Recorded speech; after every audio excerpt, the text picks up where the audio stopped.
সবাইকে আমন্ত্রণ রাতের বাংলাদেশে। শুরুতেই জানিয়ে দিচ্ছি শিরোনাম। চেয়ারম্যানের অপসারণের দাবিতে কালো কমপ্লিট শাটডাউনের ঘোষণা এনবিআর ঐক্য পরিষদের। আমদানি রফতানি বাণিজ্যে বিরূপ প্রভাব, আলোচনার তাগিদ ব্যবসায়ীদের। সকল দপ্তরে লাগাতার কমপ্লিট শাটডাউন যথারীতি চলবে। আমাদের আলোচনার প্রস্তাব দেওয়া হচ্ছে, যেখানে আলোচনার প্রস্তাবই আমরা পাইনি। এটা অ্যাকচুয়ালি ক্ষমতার একটা বন্টন নিয়ে ঝগড়া হচ্ছে, টাকা পয়সার বন্টন নিয়ে ঝগড়া হচ্ছে। আন্দোলনরত কর্মকর্তা কর্মচারীদের সাথে আলোচনায় বসা অতীব জরুরি। সোহরাওয়ার্দী উদ্যানে ইসলামী আন্দোলনের মহাসমাবেশ। সংস্কার, বিচার এবং সংখ্যানুপাতিক হারে জাতীয় নির্বাচনের দাবি। সকলকে বলবো, আপনি জাতির উদ্দেশ্যে নিরপেক্ষ থাকার অঙ্গীকার করেছেন। নির্বাচনী ব্যবস্থা এবং কাঠামোতে বাংলাদেশের সামনে নির্বাচন আমরা আর হতে দিতে চাই না। সংস্কার না করে নির্বাচন আয়োজন করে দেশকে আবারও আগের অবস্থায় নিয়ে যাওয়া যাবে না। সংস্কারের পথকে উন্মুক্ত রাখতে চায় বিএনপি। জাতীয় নির্বাচনের আগে স্থানীয় নির্বাচন নয়, আবারও বললেন সালাউদ্দিন আহমদ। আর কতকাল আলাপ আলোচনা করিলে খানাপিনা খাইলে সংস্কার। দেশকে সাম্রাজ্যবাদী চক্রে জড়ানোর অপচেষ্টা বন্ধের দাবিতে বাম সংগঠনগুলোর ঢাকা চট্টগ্রাম লং মার্চ। বন্দর সমাবেশে দুই পক্ষের হাতাহাতি।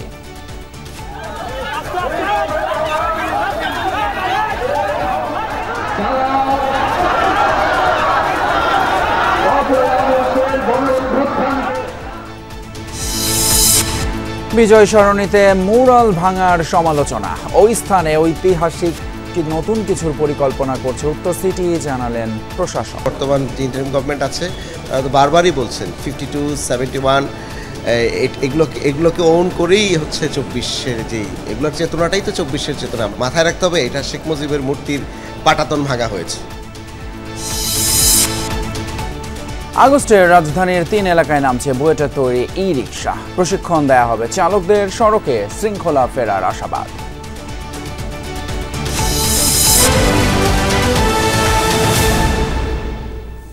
এতক্ষণ শিরোনামগুলো দেখছিলেন, আর আপনাদের সঙ্গে আছি আমি ফয়সাল তিতুমের।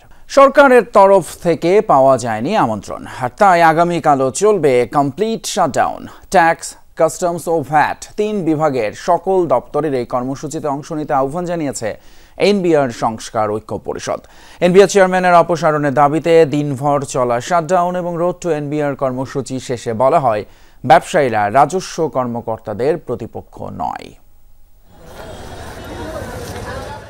সকাল থেকেই আগারগাঁও এনবিআর কার্যালয়ের মূল ফটকে ছিল কড়াকড়ি। মোতায়েন করা হয় পুলিশ, সেনা সদস্য, বিজিবি ও কোস্টগার্ড। সকাল 9টার দিকে পরিচয়পত্র প্রদর্শন করেও ভেতরে প্রবেশ করতে পারেননি অনেক কর্মকর্তা কর্মচারী। পরে ভবনের এক্সিট গেটের সামনে অবস্থান নেয় এনবিআর সংস্কার ঐক্য পরিষদ। কিছুই বলছে না, গেট খুলছে না। আমার অফিসে আমি কাজ করতে আসবো না, আজকে 9টা বাজার 5 মিনিট আগে গেট বন্ধ হয়ে গেছে।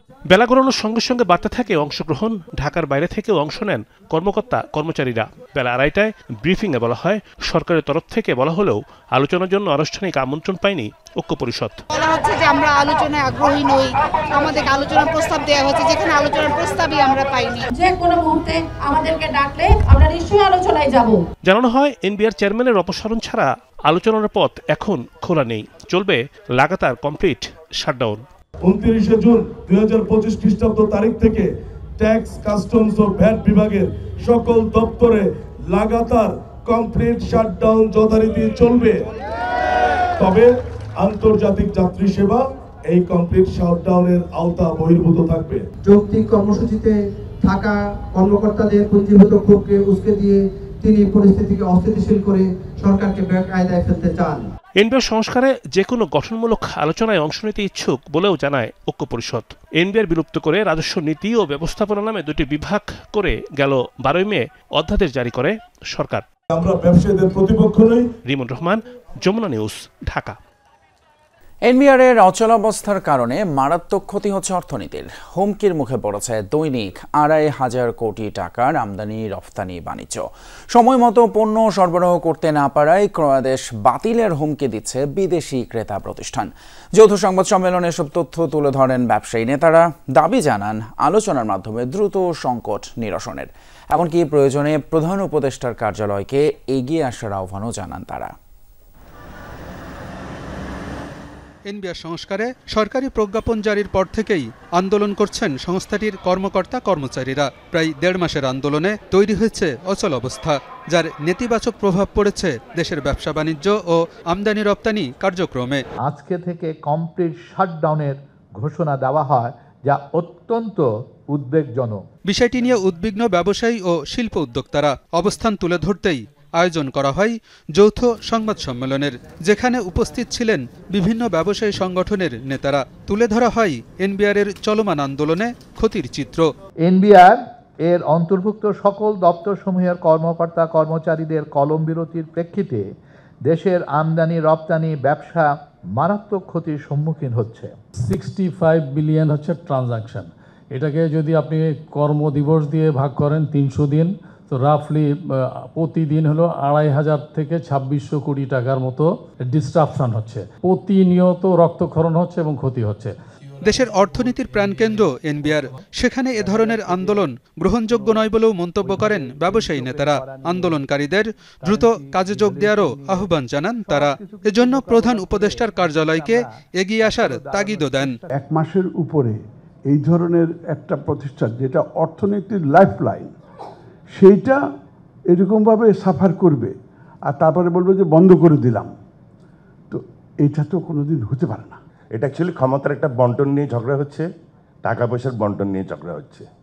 মাঝপথে আমরা হচ্ছে বিপদগ্রস্ত। এরা সারা জীবন আমাদেরকে জ্বালাইছে, এখন সরকারকে জ্বালাইতেছে, এখন পুরো জাতিকে জ্বালাবে। প্রধান উপদেষ্টার কার্যালয়ের নেতৃত্বে সরকারের সংশ্লিষ্ট মন্ত্রণালয় আন্দোলনরত কর্মকর্তা কর্মচারীদের সাথে আলোচনায় বসা অতীব জরুরি।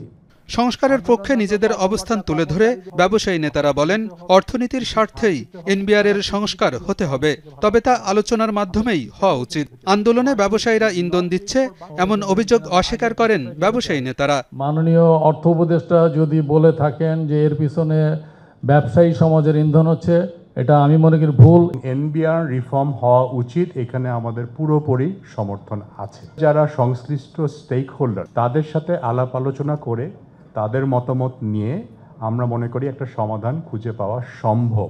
দাবির প্রেক্ষিতে এনবিআরের চেয়ারম্যানের অপসারণের বিপক্ষে নিজেদের অবস্থানের কথা তুলে ধরা হয় যৌথ সংবাদ সম্মেলনে।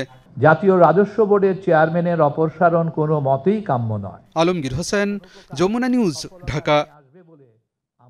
জাতীয় নির্বাচন করতে হবে সংখ্যানুপাতিক হারের ভিত্তিতে। ইসলামী আন্দোলনের মহাসমাবেশ থেকে কথা জানালেন দলের আমির সৈয়দ রেজাউল করিম। বিকেলে সোহরাওয়ার্দী উদ্যানে ইসলামী আন্দোলনের আমির বলেন, মৌলিক সংস্কারের প্রশ্নে কেউ দ্বিমত পোষণ করলে তা হবে জুলাইয়ের শহীদদের সাথে বিশ্বাসঘাতকতা। ইসলামী দল ক্ষমতায় এলে নারীদের অধিকার সমুন্নত করার অঙ্গীকার করেন সৈয়দ রেজাউল করিম। ইসলামী আন্দোলন বাংলাদেশের মহাসমাবেশ, সংস্কার, বিচার আর পিয়ার, এই 3 দাবিতে ঐতিহাসিক সোহরাওয়ার্দী উদ্যানে জনসমুদ্র। সকাল থেকেই জড়ো হন সংগঠনের হাজার হাজার নেতাকর্মী। দুপুরের পর শুরু হয় সমাবেশের মূল পর্ব। সংখ্যানুপাতিক হারে ভোট করার দাবিতে সংহতি জানাতে আসেন বিভিন্ন রাজনৈতিক দলের নেতারা, ছিলেন বিভিন্ন ধর্মের নেতারাও। তারা আমাদেরকে নির্যাতন করেছে, আমাদেরকে ভোট ব্যাংক হিসেবে ব্যবহার করেছে। আমরা এইবার সিদ্ধান্ত নিয়েছি, পীর সাহেব কর্মনায় যে সিদ্ধান্ত দিয়েছে যে পিআর সিস্টেমে যদি ভোট হয়, হিন্দু সম্প্রদায় ভোট কেন্দ্রে যাবে, নইলে যাবে। দুঃখের বিষয়, ভোট পেলে কি হবে, এই যে শুভঙ্করের ফাঁকি, এই জন্য আমাদের প্রয়োজন প্রপোর্শনেট, এই যে পিআর, এটা খুব প্রয়োজন। নতুন বাংলাদেশে পূরণ করতে হবে গণমানুষের আকাঙ্ক্ষা, বলেন রাজনৈতিক নেতারা। নির্বাচনের আগেই ফ্যাসিস্টের বিচার দৃশ্যমান করার দাবিও জানান তারা। প্রধান উপদেষ্টা, নির্বাচন কমিশনার, সকলকে বলবো, আপনি জাতির উদ্দেশ্যে নিরপেক্ষ থাকার অঙ্গীকার করেছেন, আপনার অঙ্গীকারের প্রতি আপনি সাবধান থাকবেন। বাংলাদেশের মানুষ সংস্কার এবং দেশের পরিবর্তনের মধ্য দিয়ে নতুন করে জাতীয় ঐক্যের ভিত্তিতে নির্বাচন হবে। আমরা সবাই সেই নির্বাচনে অংশগ্রহণ করব। বাংলাদেশে এ যাবৎকালে যে নির্বাচনী ব্যবস্থা আমরা দেখেছি, যে নির্বাচনী কাঠামো আমরা দেখেছি, সেই নির্বাচনী ব্যবস্থা এবং কাঠামোতে বাংলাদেশের সামনে নির্বাচন আমরা আর হতে দিতে চাই না। রাষ্ট্র সংস্কার এবং জন আকাঙ্ক্ষার বাস্তবায়নে সমস্ত রাজনৈতিক দলগুলো জনসমাবেশের মাধ্যমে এই সরকারকে তাদের সমর্থন দেখিয়ে দেবে। সভাপতির বক্তব্যে ইসলামী আন্দোলনের আমির বলেন, জাতীয় সংসদে সব শ্রেণী পেশার মানুষের প্রতিনিধিত্ব নিশ্চিত করতে আনুপাতিক হারে ভোট গ্রহণের কোনো বিকল্প নেই। মৌলিক সংস্কারে কেউ কেউ গড়িমসি করছেন, এটা জুলাইয়ের সাথে বিশ্বাসঘাতকতা। স্বৈরাচার তৈরির রাস্তা খোলা রাখা যাবে না। সংস্কার না করে নির্বাচন আয়োজন করে দেশকে আবারও আগের অবস্থায় নিয়ে যাওয়া যাবে না। ইসলামী দলগুলোর ব্যাপারে মানুষের প্রত্যাশা তৈরি হয়েছে জানিয়ে সৈয়দ রেজাউল করিম সবাইকে ঐক্যবদ্ধ থাকার আহ্বান জানান। একই সাথে সংগঠনের নেতাকর্মীদের ভোটের প্রস্তুতি নেয়ার নির্দেশ দেন তিনি। বহুদিন বাদে ইসলামী আন্দোলনের এত বড় আয়োজন, স্বাভাবিকভাবেই নেতাকর্মীদের মাঝে উন্মাদনার মাত্রা অনেক বেশি। তারা বলছেন বিপুল সংখ্যক এই মানুষের দাবির কথা শুনবে অন্তর্বর্তী সরকার, আর সে মতেই আয়োজন হবে পরবর্তী নির্বাচন। তাজনুর ইসলাম, যমুনা নিউজ, ঢাকা। এদিকে সংস্কারের পথকে উন্মুক্ত রাখতে চায় বিএনপি। এমন সংস্কার করা হবে যেন দশক পরে আবারও জনগণের প্রয়োজনে সেটি বদলানো যায়। এই মন্তব্য করেছেন দলটির স্থায়ী কমিটির সদস্য সালাউদ্দিন আহমেদ। সবাইকে ঐকমত্য কমিশনের সব প্রস্তাব মেনে নিতে হবে, এমনটা হলে ঐকমত্য কিভাবে হবে প্রশ্ন তোলেন বিএনপির কেন্দ্রীয় এই নেতা। বলেন, জাতীয় নির্বাচনের আগে স্থানীয় নির্বাচন যারা চায় তাদের উদ্দেশ্য অন্য কিছু। রাজধানীর আন্তর্জাতিক মাতৃভাষা ইনস্টিটিউটে প্রয়াত রাষ্ট্রপতি ও বিএনপির প্রতিষ্ঠাতা জিয়াউর রহমানকে নিয়ে স্মারক প্রকাশনা ও আর্কাইভ উন্মোচন অনুষ্ঠান। আয়োজক Bangladesh research analysis and information network. এতে যোগ দিয়ে সংস্কৃতি উপদেষ্টা তার বক্তব্যে বলেন, জাতীয়তাবাদ ইস্যুতে জিয়াউর রহমান দেশকে এক করেছিলেন। ওই যুগে এরকম কাজ করা খুবই বিস্ময়কর, এবং আমি মনে করি আমাদের সামনে যেই রাজনৈতিক দলগুলো সরকার পরিচালনা করবে অথবা বিরোধী দলে থাকবে, তাদের জন্য Ziaur Rahman is a good manual. এ সময় বিএনপি স্থায়ী কমিটির সদস্য সালাউদ্দিন আহমেদ জিয়াউর রহমানের অবদানের কথা তুলে ধরেন। কথা বলেন চলমান সংস্কার উদ্যোগ ও ঐকমত্য প্রসঙ্গে। হে সংস্কার তোমাকে পাওয়ার জন্য আর কতকাল আলাপ আলোচনা করিলে খানাপিনা খাইলে এই সংস্কার পাবে। জাতীয় ঐকমত্য কমিশনের নিয়ত কি? সবাইকে জাতীয় ঐকমত্য কমিশনের প্রস্তাব মেনে নিতে হবে। এই যদি নিয়ত হয় তাহলে কি ঐকমত্য হবে? আমরা এমন সংস্কার করব যে সংস্কার 10-20 বছর পরে আপনাদের হাত ধরে, নতুন প্রজন্মের হাত ধরে, নতুন চাহিদার ভিত্তিতে আবার সেটা পরিবর্তন হতে হবে। পরে সাংবাদিকদের প্রশ্নের জবাবে সালাউদ্দিন আহমেদ বলেন, জাতীয় নির্বাচনের আগে স্থানীয় নির্বাচন ষড়যন্ত্রমূলক। যারা স্থানীয় সরকারের নির্বাচন জাতীয় সংসদের নির্বাচনের আগে চায়, তাদের একটু উদ্দেশ্য আছে, হয় নির্বাচন বিলম্বিত করা অথবা বাংলাদেশের নির্বাচন না হওয়া। এটা তাদের উদ্দেশ্য থাকতে পারে। শাকিল হাসান, যমুনা নিউজ, ঢাকা। বিভিন্ন দাবি নিয়ে রোড মার্চ শুরু করেছে সাম্রাজ্যবাদ বিরোধী দেশপ্রেমিক জনগণ প্ল্যাটফর্ম। শুক্রবার ঢাকা থেকে শুরু হয়ে রোড মার্চটি চট্টগ্রামে পৌঁছায় বিকেলে। চট্টগ্রাম বন্দর ব্যবস্থাপনায় বিদেশি কোম্পানির যুক্ত না করা, রাখাইনের জন্য মানবিক করিডোরের উদ্যোগ বন্ধ সহ নানান দাবি জানায় আন্দোলনকারীরা। বিভিন্ন দল এবং সংগঠনের অংশগ্রহণে বন্দরের সমাবেশের আয়োজন হয়, কিন্তু সেই সমাবেশের এক পর্যায়ে কোন দলে জড়িয়ে পড়ে উদীচী এবং ছাত্র ইউনিয়নের কর্মীরা।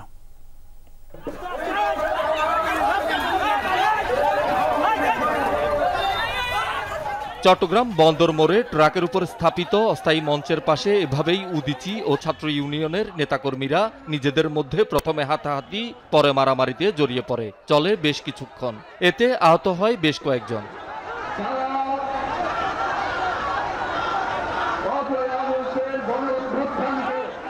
রোড মার্চে অংশ নিতে এসে ঘটনার জন্য পরস্পরকে দুষছেন সংগঠন দুটির কর্মীরা। উদীচী যখন লিগের মতো করে চলতেছে, তাদের বক্তব্য লিগের মতোই। তারপর আমি এই কথাটা বলার কারণে দেখেন আমাকে উদীচীর সদস্যরা কি করছে মেরে। আমরা যে এটার অংশ, এই অংশের মতো উদীচী এই ধরনের কথাবার্তা বলায় আমরা মারাত্মক তাদের প্রতি ঘৃণা জ্ঞাপন করছি এই ধরনের দালালি করার জন্য। এর আগে চট্টগ্রাম বন্দরের এনসিটি টার্মিনাল, বিদেশিদের ইজারা প্রদান, রাখাইনে মানবিক করিডোর প্রদান এবং আকাশ নেটওয়ার্ক স্টারলিংকে দেয়ার চুক্তি বাতিলের দাবিতে ডাকা রোড মার্চ শনিবার বিকেলে বারিক বিল্ডিং মোড়ে এসে পৌঁছে। সেখান থেকে বন্দর অভিমুখে যাত্রা শুরু হয়। মানবিক করিডোরের নামে তাদেরকে চলাচলের সুযোগ দেয়, তাহলে তাদের মধ্যে যে দ্বন্দ্বটা আছে সেই দ্বন্দ্বের অংশটা আমাদের বাংলাদেশেও আমরা পড়ে যাব। নির্বাচন ব্যবস্থা না করে তিনি কিন্তু আজকে সাম্রাজ্যবাদী শক্তিকে আমাদের যে বন্দর সেটা কিন্তু বিদেশির কাছ থেকে লিজ দিচ্ছে। প্রধানত সাম্রাজ্যবাদের চাল, সেই চালের মধ্যে আমাদের বর্তমান সরকার জড়িয়ে গেছে, জনগণ সেটা চাই না। আমাদের এই রোড মার্চের কর্মসূচি একটা বার্তা, আমরা সরকারকে আহ্বান জানাই যে অবিলম্বে সরকার এই ইজারা দানের পরিকল্পনা থেকে সরে আসুক। পরে বন্দরের সামনে সমাবেশে এসব চুক্তি থেকে সরকার সরে না আসলে আগস্টের পর কঠোর আন্দোলনের হুঁশিয়ারি দেন সাম্রাজ্যবাদ বিরোধী দেশপ্রেমী জনগণ প্ল্যাটফর্মের নেতারা। এখতিয়ার বহির্ভূতভাবে এই বন্দর লিজ দিতে যাচ্ছে রাখাইনে করিডোর দিয়ে মার্কিন সাম্রাজ্যবাদী যুদ্ধ চক্রান্ত, সেই চক্রান্তে বাংলাদেশকে জড়ানোর পায়তারা করেছে। সার্বভৌমত্ব বিরোধী কর্মকাণ্ড থেকে পিছু হটবে। আর যদি না হয় আগস্ট মাসের এই গণ অভ্যুত্থান দিবসের পর আন্দোলনের নতুন কর্মসূচি আমরা সূচনা করব। শুক্রবার ঢাকা থেকে শুরু হওয়া রোড মার্চে সিপিবি, বাসদ, মার্ক্সবাদী বিপ্লবী কমিউনিস্ট লীগ, গণতান্ত্রিক বিপ্লবী পার্টি ও সমাজতান্ত্রিক পার্টি সহ ছোট বড় অর্ধশতাধিক বাম সংগঠনের কেন্দ্রীয় ও স্থানীয় নেতাকর্মীরা অংশ নেন। শহীদুল সুমন, যমুনা নিউজ, চট্টগ্রাম। এখনও দেশে ব্যবসা বাণিজ্য নিয়ন্ত্রণ করছে কিছু মানুষের মাফিয়া চক্র। সকল সুযোগ সুবিধাও কিছু মানুষের মাঝে সীমাবদ্ধ বলে মন্তব্য করেছেন জাতীয় নাগরিক পার্টির উত্তরের মুখ্য সমন্বয়ক সার্জিস আলম। বলেন, টাকার মাধ্যমে তারা রাজনীতি এবং ভোটের নিয়ন্ত্রণ করে। আন্তর্জাতিক MSME দিবস উপলক্ষে ন্যাশনাল SME অ্যাসোসিয়েশন আয়োজিত এক অনুষ্ঠানে কথা বলেন। এ সময় এনসিপির প্রধান সমন্বয়ক নাসিরউদ্দিন পাটোয়ারি বলেন, তরুণরা বুলেটের বিরুদ্ধে জয়ী হয়েছে, এখন ব্যালটেও জয়ী হয়ে আগামীতে সরকার গঠন করবে। আন্তর্জাতিক MSME দিবস উপলক্ষে শনিবার রাজধানীর কাকরাইলের ডিপ্লোমা ইঞ্জিনিয়ার্স ইনস্টিটিউটে আয়োজিত হয় দেশের বিভিন্ন প্রান্তের ক্ষুদ্র উদ্যোক্তাদের নিয়ে আলোচনা ও পুরস্কার বিতরণী অনুষ্ঠান। এ সময় কয়েকটি ক্যাটাগরিতে বেশ কয়েকজন ক্ষুদ্র উদ্যোক্তার হাতে তুলে দেওয়া হয় সম্মাননা ক্রেস্ট। এদিন অনুষ্ঠানে উপস্থিত হন জাতীয় নাগরিক পার্টির নেতারা। আশ্বাস দেন উদ্যোক্তাদের পাশে থাকার, প্রেরণা দেন তরুণ উদ্যোক্তাদের। এখনকার বাংলাদেশে we really need MSMEs. We really need new entrepreneurs. অনুষ্ঠানে জাতীয় নাগরিক পার্টির উত্তরাঞ্চলের মুখ্য সমন্বয়ক সার্জিস আলম বলেন, যতদিন কেউ দেশ ও মানুষের জন্য কাজ করবে তাদের প্রতি সমর্থন থাকবে, কিন্তু কেউ বিচ্যুত হলে সমর্থন হারাবে। অর্থের বিনিময়ে বিভিন্নভাবে প্রভাবিত করে ভোটকে প্রভাবিত করা হয়েছে নির্বাচনগুলোতে। সো জনগণও ভোটের সময়ও অর্থের দ্বারা প্রভাবিত হয়েছে। তাহলে আলটিমেটলি এখানে যে বিষয়টা দাঁড়িয়েছে, এই অর্থ দ্বারা জনগণকে প্রভাবিত করা যায়। রাজনীতিবিদদের অর্থ প্রয়োজন, এস্টাবলিশমেন্টের সাথে ফাইট করার জন্য অর্থ প্রয়োজন, এবং এই অর্থের জন্য তারা আবার বিজনেসম্যানদের সাথে বিভিন্ন অনৈতিক ইলিগাল নেগোসিয়েশনের মধ্যে হাত মিলিয়েছে। এ সময় এনসিপির মুখ্য সমন্বয়ক নাসিরউদ্দিন পাটোয়ারি বলেন, আগামীতে ব্যালটের যুদ্ধে জয়ী হয়ে সরকার গঠন করবে এনসিপি। আমরা পার্লামেন্টে যাব এবং সরকার গঠন করবে, এটাতে বাংলাদেশের 18 কোটি মানুষের কোনো সন্দেহের কোনো অবতারণা রাখার প্রয়োজন নেই। বাংলাদেশে একটা বুলেটের রেভলিউশন হয়েছে, আগামীতে হলো ব্যালটের রেভলিউশন হবে। এই তরুণ প্রজন্মকে সেই ব্যালটের রেভলিউশনে বাংলাদেশের কোনো শক্তি নাই যারা প্রতিহত করতে পারবে। মিডিয়া কমিশনের মাধ্যমে গণমাধ্যমে যারা ফ্যাসিবাদের দোষর ছিলেন তাদের বিচারের দাবিও জানান নাসিরউদ্দিন পাটোয়ারি। যারা নেটিজেনরা এটাতে দুঃখ পেয়েছেন, আমি সকলের কাছে ক্ষমা প্রার্থনা করছি। এবং মাইনুল মারুফ, যমুনা নিউজ, ঢাকা। জুলাই অভ্যুত্থানের প্রথম বার্ষিকী উপলক্ষে 36 দিনের কর্মসূচি ঘোষণা করেছে জামায়াতে ইসলামী বাংলাদেশ। দুপুরে মগবাজারে দলের কেন্দ্রীয় কার্যালয়ে কর্মসূচি ঘোষণা করেন সেক্রেটারি জেনারেল মিয়া গোলাম পারওয়ার। জানান, 19 জুলাই সোহরাওয়ার্দী উদ্যানে মহাসমাবেশ করবে জামায়াত। 1 জুলাই দেশব্যাপী অভ্যুত্থানে শহীদ এবং আহতদের জন্য হবে দোয়া। 8 থেকে 15 জুলাই শহীদ পরিবার এবং আহতদের সাথে সাক্ষাৎ করবেন দলের নেতারা। আর 16 জুলাই শহীদ আবু সাইদ দিবসে রংপুরে থাকবে আলোচনা সভা। এছাড়া 5 আগস্ট দেশব্যাপী গণ মিছিল করবে জামায়াত। সকল শ্রেণী পেশার সব স্তরের মানুষের একটা সার্বজনীন আন্দোলনের মধ্য দিয়ে কিন্তু এই জাতির এই পরিবর্তনটা রাজনৈতিকভাবে ঘটেছে। ফ্যাসিবাদী কর্তৃত্ববাদী শাসনের কালো যুগ আমরা পেরিয়ে একটা নতুন বাংলাদেশ গড়ার স্বপ্নে আমরা জাতীয় ঐক্যের মধ্য দিয়ে সামনে এগিয়ে যাচ্ছি। আমাদের বিভেদ অনৈক্য দূর করে জাতীয় ঐক্যের একটা ইস্পাত কঠিন পরিবেশ তৈরিতে এই মাসব্যাপী কর্মসূচি ইনশাআল্লাহ সহায়তা করবে। রাজধানীর বিজয় সরণিতে 5ই আগস্ট অভ্যুত্থানের দিন ভেঙে ফেলা হয় বঙ্গবন্ধু শেখ মুজিবুর রহমানের ভাস্কর্য। সে সময় বেশ ক্ষতিগ্রস্ত হয় মৃত্যুঞ্জয়ী প্রাঙ্গণের 7টি মুরালও। শুক্রবার উত্তর সিটি কর্পোরেশন সেগুলো পুরোপুরি ভেঙে ফেললে সাধারণের মাঝে তৈরি হয় মিশ্র প্রতিক্রিয়া। তবে উত্তর সিটি কর্পোরেশনের প্রশাসক জানিয়েছেন, সেখানে 52, 71-এর সাথে 24-এর গণ অভ্যুত্থানের বীরত্ব গাঁথা নিয়ে নতুন কিছু একটা করার পরিকল্পনা তাদের। 2023 সালে মৃত্যুঞ্জয়ী প্রাঙ্গণ উদ্বোধন করেন তখনকার প্রধানমন্ত্রী শেখ হাসিনা। বাংলাদেশ সেনাবাহিনী নির্মিত ওই চত্বরের 7টি দেয়ালে ভাষা আন্দোলন থেকে শুরু করে বাঙালির মুক্তিযুদ্ধ ও স্বাধীনতা সংগ্রামে বঙ্গবন্ধুর অবদান চিত্রিত করা হয়েছিল।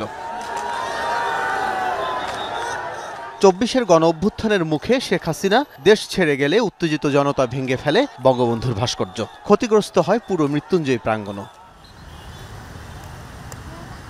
প্রায় 1 বছরের মাথায় সেখানে থাকা ক্ষতিগ্রস্ত 7টি মুরাল ভেঙে ফেলে ঢাকা উত্তর সিটি কর্পোরেশন।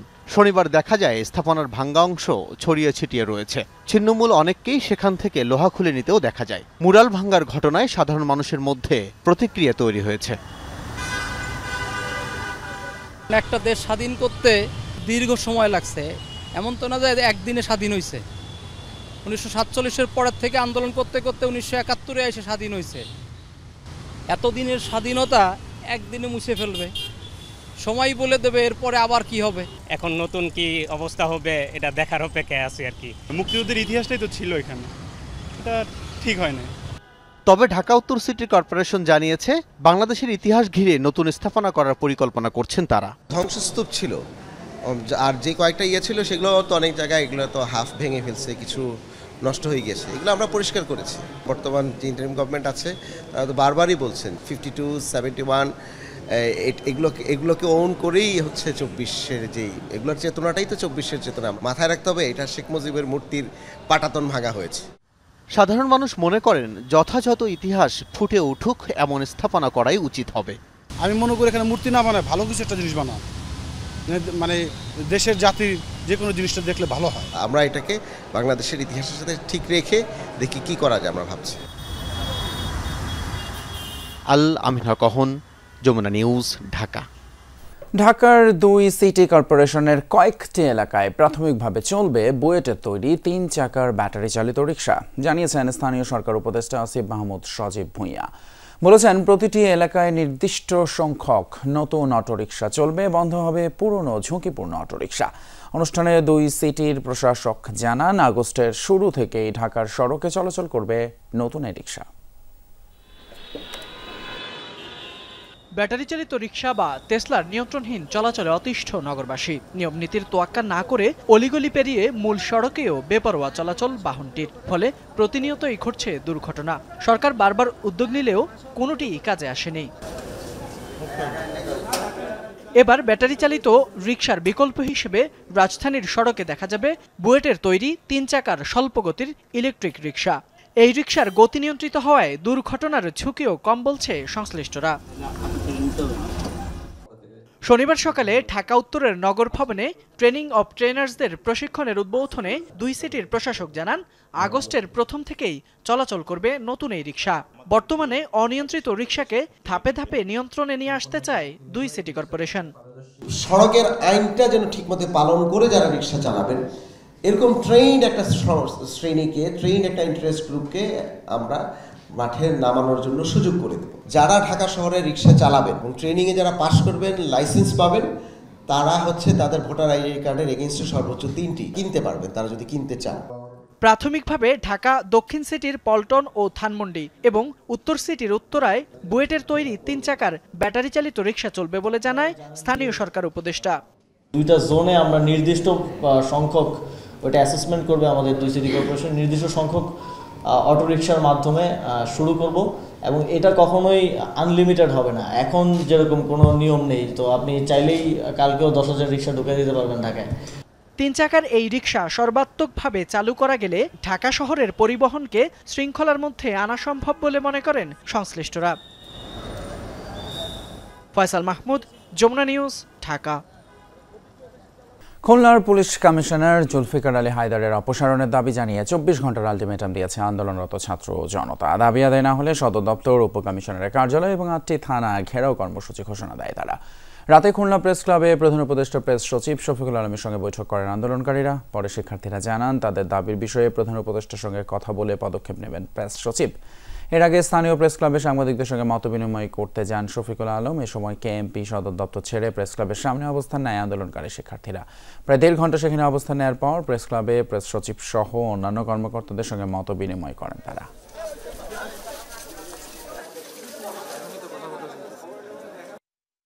গত 4 দিনে কেউ আমাদের কথা শোনে নাই।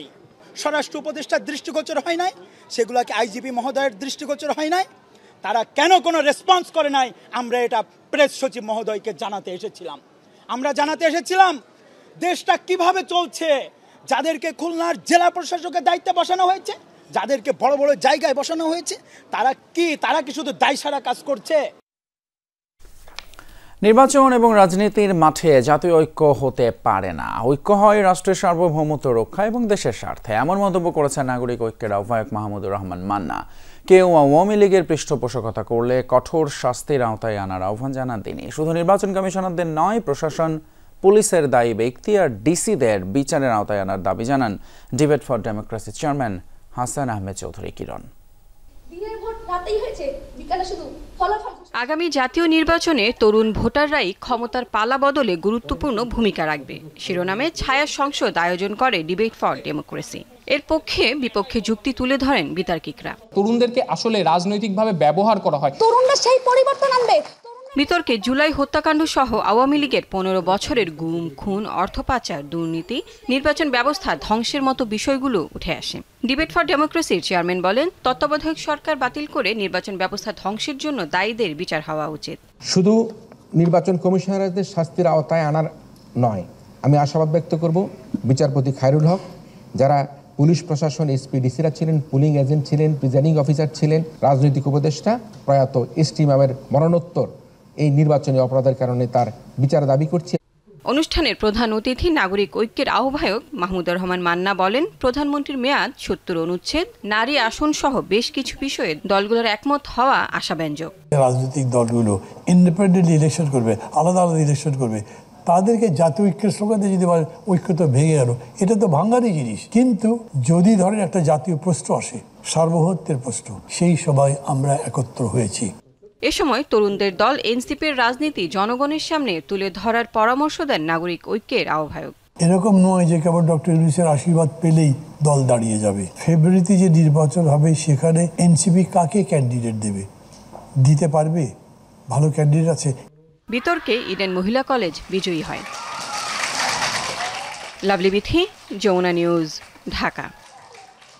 অবশেষে উদ্ধার হলো শেরপুর পৌর শহরের ইউনাইটেড হাসপাতাল থেকে চুরি যাওয়া 3 দিন বয়সী শিশুকন্যা। পুলিশ জানায়, গোপন সংবাদের ভিত্তিতে শ্রীবর্দী উপজেলার কুড়ুয়া এলাকার চাঁদনী বেগমের বাড়িতে অভিযান চালানো হয়। উদ্ধার হয় সেই নবজাতক। এ সময় চুরির অভিযোগে আটক করা হয় ওই নারীকে। পরে শিশুটিকে তার মায়ের কাছে হস্তান্তর করে পুলিশ। এর আগে সকালে হাসপাতাল থেকে শিশুকন্যাটিকে চুরি করেন বোরকা পরা এক নারী। সিসি ক্যামেরার ফুটেজে ধরা পড়ে সেই দৃশ্য। মাতম, শোক আর শ্রদ্ধায় বিদায় জানানো হলো ইরানে ইসরায়েলি হামলায় নিহতদের। শনিবার সামরিক কমান্ডার এবং বিজ্ঞানী সহ নিহত প্রায় 60 জনকে রাষ্ট্রীয় মর্যাদায় শেষ বিদায় জানানো হয়, যাদের মধ্যে রয়েছেন ইরানের শীর্ষ সামরিক কর্মকর্তা মোহাম্মদ বাঘেরি, আইআরজিসির প্রধান কমান্ডার হোসেন সালামি এবং অ্যারোস্পেস ফোর্সের প্রধান আমির আলী হাজিকাদেহ সহ বেশ কয়েকজন শীর্ষ কমান্ডার। গণজানাজা এবং শোক র্যালিতে অংশ নেন লাখো মানুষ। কখনো ইসরায়েল বিরোধী স্লোগান, আবার কখনো মাতম। এভাবেই শোক জানানো হয় সাম্প্রতিক যুদ্ধে নিহতদের প্রতি।